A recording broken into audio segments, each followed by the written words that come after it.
There's one prophetic way that Jesus looked at people, and it completely transformed them. By the end of this video, you'll understand what Jesus really saw in people and how learning to see this way awakens destiny, not shame.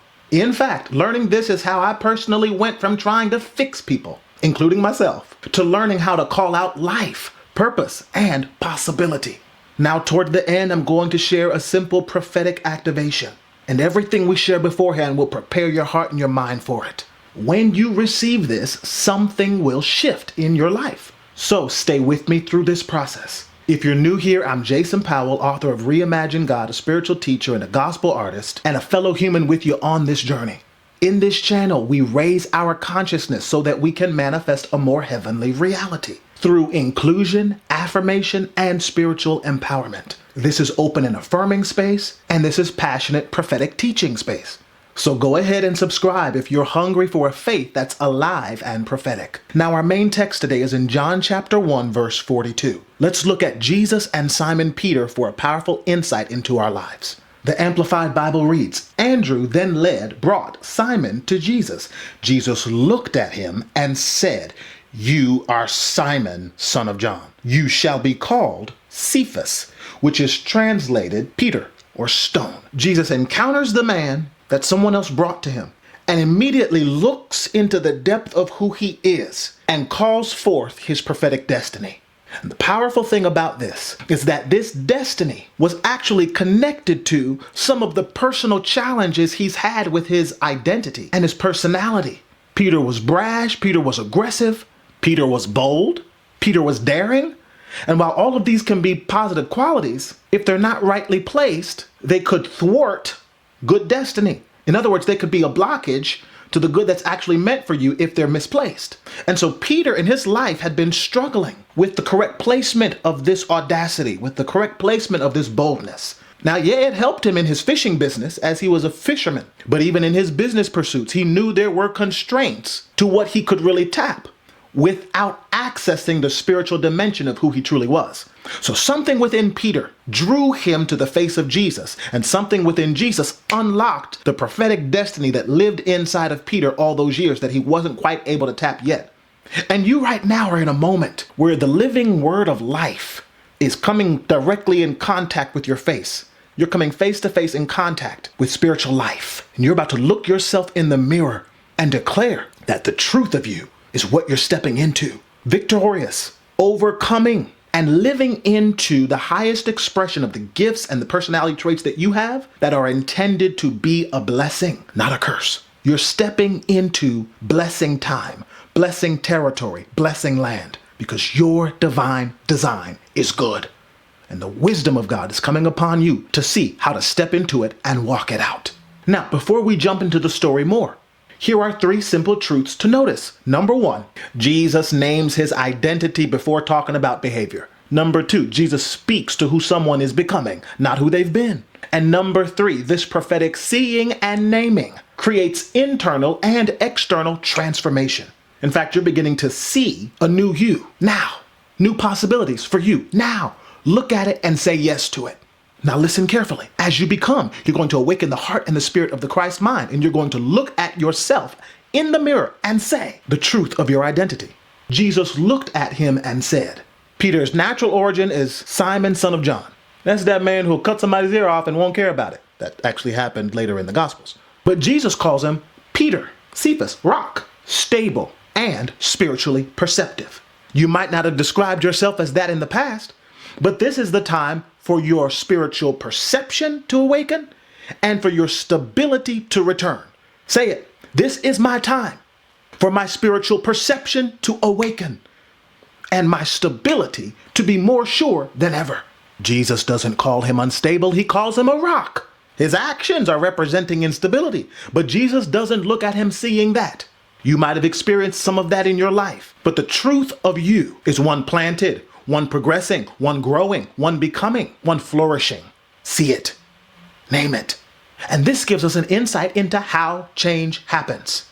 Not change according to what others think you should change into, but change according to the divine identity, the seed of that already placed in you, the beauty that you came here to express, Religious systems might teach that people change when you confront their flaws. But thankfully, Jesus uses a different vehicle. He uses prophetic vision.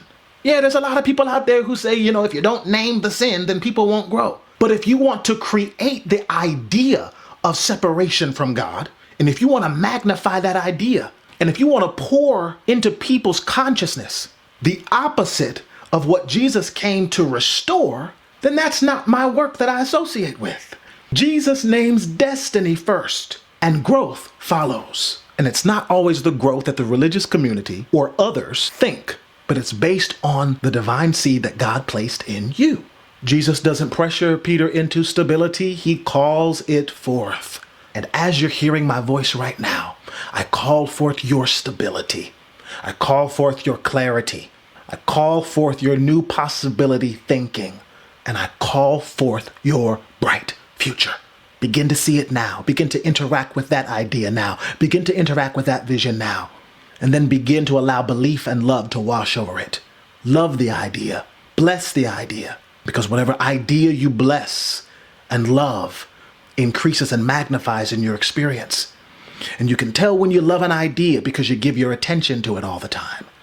It's time to begin to break away from allegiances that have caused your attention to be given to that which you don't want, and to be given to that which drags you and others down. And it's time to reunite with the highest and the good and the best for yourself and others.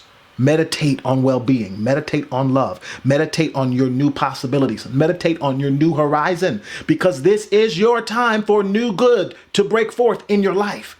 You have to claim it. You have to act on it. You have to meditate on it and begin to move in that direction. Make a clear cut from self-hate and depressive and lackful ways of thinking and being and doing and moving, and press forward into your new good, your new prosperity, your new joy, your new self-acceptance, your new self-understanding, your new empowerment. Life goes up from here for you. Do you receive that? Can you see that? Can you claim that? Do you have the audacity to hold on to that? If this kind of prophetic teaching matters to you, you'll love being a partner with what we do here.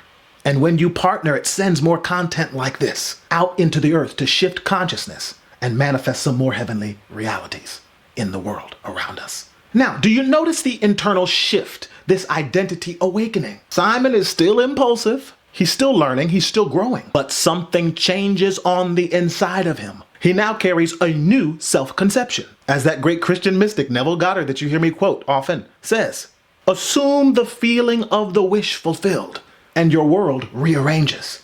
And that's what a name does. When you call a thing a name, you are giving it a nature. You are calling forth an identity.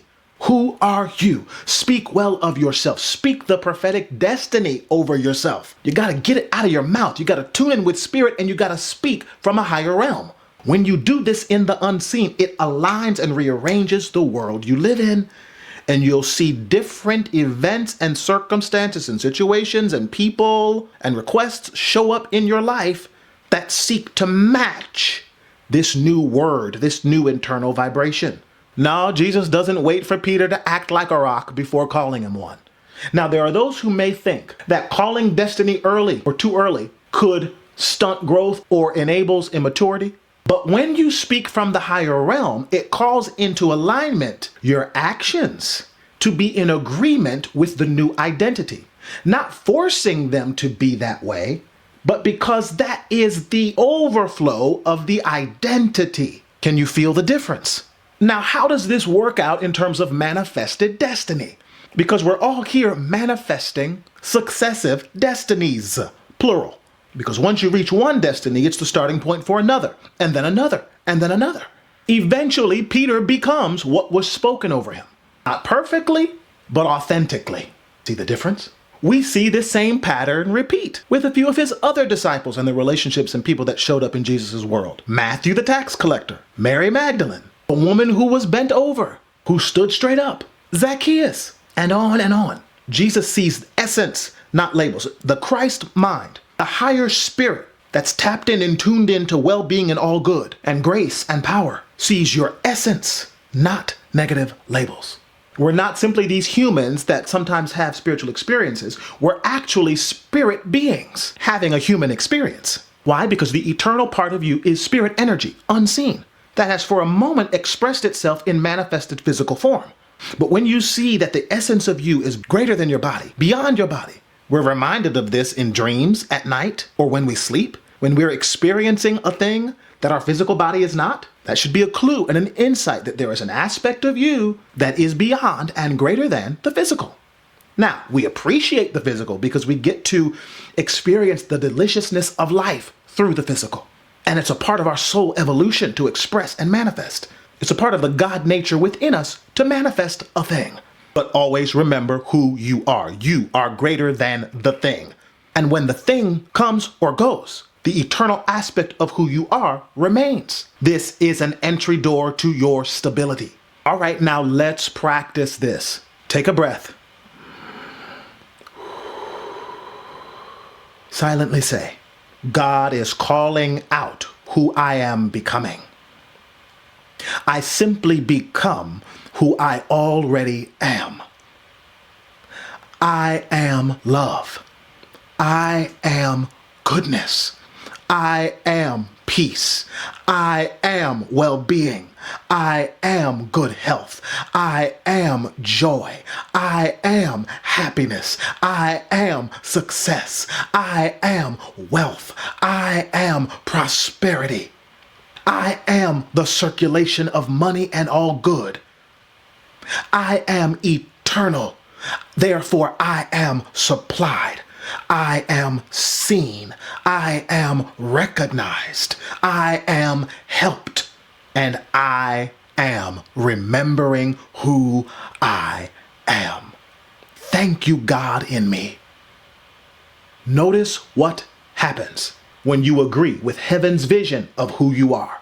That is prophetic alignment that's been happening the whole time you've been listening and speaking, and it's a seed that now begins to grow in your life, and there will be a harvest that emerges.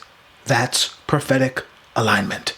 Hey, if this message resonates, I invite you to partner with this work. Your generosity helps create teachings that awaken destiny, and it also unlocks abundant flow in your own life as you give the way Spirit leads you to. The giving link is below, reimaginegodnow.com/partner. Partners, thank you. Together, we're creating space for the God who calls people into life, not shame and exclusion, but into inclusion, affirmation, and empowerment. The abundant life, inside and out. Much grace and much peace to you. Remember, when you reimagine God, you reimagine yourself and the world that unfolds for you. See you in the next video.